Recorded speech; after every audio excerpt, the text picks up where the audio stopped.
One of the strange things about traveling is how quickly uncertainty becomes normal. Only a few days earlier, we'd been wondering whether the car would make it to Morocco at all. Now we're waking up in the middle of the desert. Probably wouldn't make sense to try and show you much because... Setting off across the empty plains, riding over dunes without even giving it a single thought. The deeper we traveled into eastern Morocco, the more the landscape seemed to strip away distractions. But nature has a habit of stripping away a few other things as well, as we were about to find out. This man deserves an applause. He had a hole in the sump. After spending our first night in the desert camp, it seemed only fitting that Opa Gerhard should experience his first proper dunes. Naturally, we were not the only ones who had that idea. Having survived the first few days of the rally, confidence was kind of beginning to replace caution.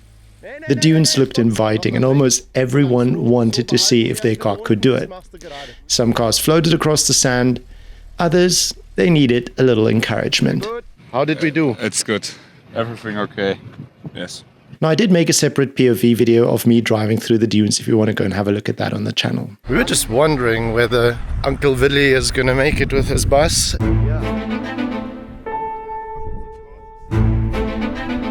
Uncle Willy had managed to bury his faithful Mercedes 508 rather impressively into the soft sand. While everyone discussed the best recovery strategy, a familiar sound echoed across the dunes. Alle in Deckung!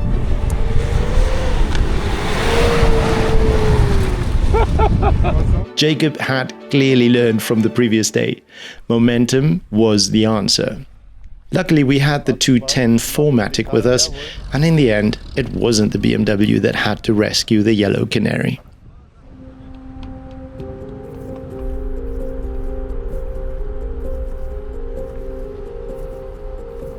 Seeing Morocco this green felt almost surreal.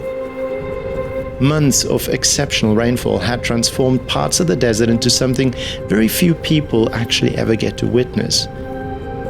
Those in the know have told us that it last looked like this about 20 years ago. It was a reminder that nature has its own rhythms, and occasionally rewards those fortunate enough to arrive at exactly the right moment. Eventually, the sand gave way to asphalt. It almost felt disappointing. Fortunately, it didn't last very long. The road became a track, the track became a little more than tire marks, and eventually, even that disappeared. Turns out, we were now officially lost. Maybe just a little bit lost. But it can't be that bad.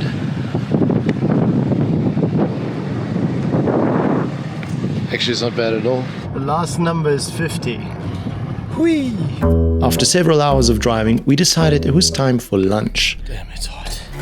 It wasn't a cafe for hundreds of kilometers, so we decided to build one ourselves. It wasn't exactly five-star dining, but honestly, I can't remember many lunches with a better view.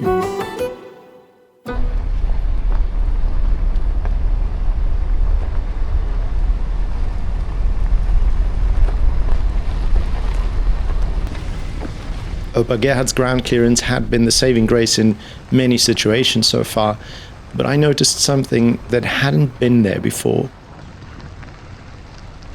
The rear of the car had dropped considerably. It still had enough ground clearance for the terrain ahead, but at that moment I had no idea why it had happened, or whether it was going to get worse. Meanwhile, Jacob's BMW continued to impress everyone. Despite appearing to have little more than decorative front shocks, It's good. Everything okay. it simply refused to give up. Sometimes determination seems to matter just as much as engineering.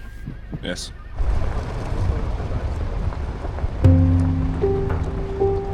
The further we traveled, the quieter the world became. Green fields slowly faded into endless shadows of yellow. The landscape no longer felt real. It looked as if somebody had painted the earth with broad strokes of color, and then, well, even that painted canvas ran out of roads.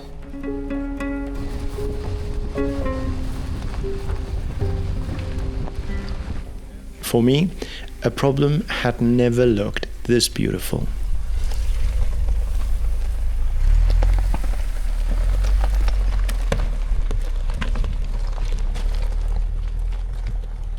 But a problem was still a problem. For some of us less, but for others,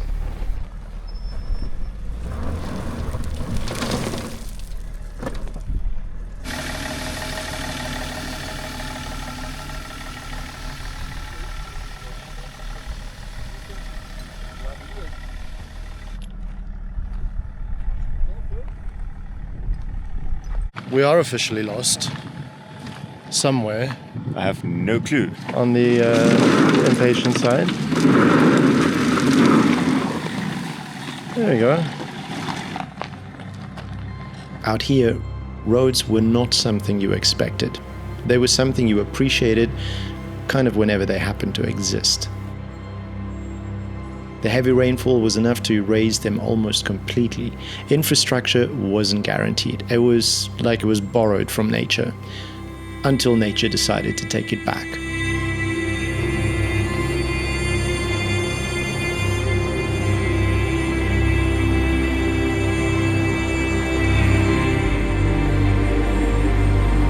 Despite thousands of kilometers, rough tracks and endless sand, our little convoy had held together remarkably well. Apart from the occasional cosmetic sacrifice, that is. It's just a little noise from this. It's just plastic. Gonna have to have that clean.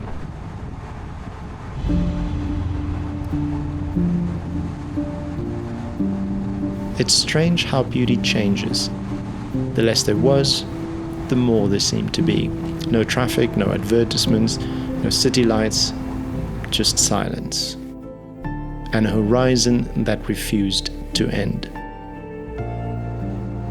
Somewhere along that way, I realized that I wasn't missing civilization at all.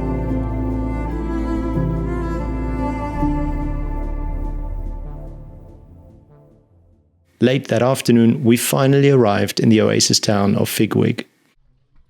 Finding the hotel, however, proved to be just one final little adventure.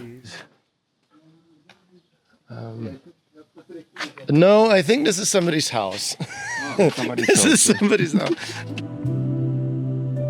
Standing in the hotel parking lot that evening, seeing all the cars that have made it here, I realized that they were so much more than just, functional instruments.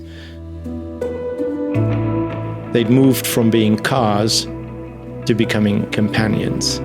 And in the days to come, those relationships were just going to get stronger.